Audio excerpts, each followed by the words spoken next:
জাতির উদ্দেশ্যে, যেখানে বলেছেন যে গণভোট হলেই নাকি মানে যখন জুলাই সনদ স্বাক্ষর হলো তিনি ঘোষণা দিলেন যে আজ থেকে আমরা মানে বর্বরতার যুগ থেকে আমরা সভ্য যুগে প্রবেশ করলাম।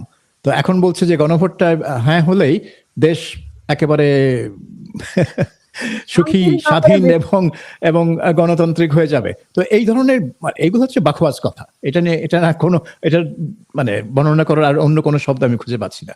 তবে ইউনূসের এটা একটা স্বভাব, তিনি এইভাবে মধুর মানে মানে বাণী দেন এবং একটা স্বপ্নের কি বলে ফুলঝুরি তিনি সৃষ্টি করেন যে এইটা করলেই সব ঠিক হয়ে যাবে, সব আমরা একেবারে যা চেয়েছিলাম জীবনে সব আমরা পেয়ে গেলাম এই একটা জিনিস যদি আমরা করি।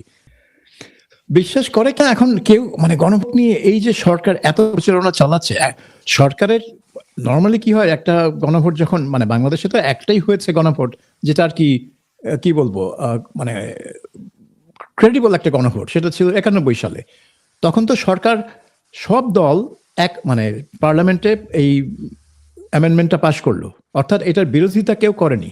কিন্তু তারপরে কিন্তু সরকার যেটা করেছে অ্যাওয়ারনেস সৃষ্টি করেছে গণভোট সম্পর্কে। কিন্তু ইউনূস সাহেব যেটা করছেন যে তিনি একেবারে পুরো সরকারি যন্ত্র ব্যবহার করে হ্যাঁ ভোটের পক্ষে প্রচারণা চালাচ্ছেন। তো এইটা থেকে যারা আর কি এই সরকারের কর্মকাণ্ড নিয়ে সন্দিহান, তারা গণভোট নিয়ে সন্দিহান হয়ে যাবে যে তার মানেটা কি, এই সরকার এত করে চাচ্ছে কেন যে হ্যাঁ ভোট হোক। বুঝলাম যে এখানে সংস্কারই আছে, কিন্তু সংস্কার তো পার্লামেন্ট করবে। গণভোট মানে গণভোটে না হলেও কিন্তু পার্লামেন্টের কাছে ওই সংস্কারগুলোর অপশন থেকে যায়। এটা এমন না যে পার্লামেন্ট চাইলে তারা এই সংস্কারগুলো করতে পারবে না, এগুলো তো পার্লামেন্টেরই কাজ, এটা তো গণভোটের কাজ না।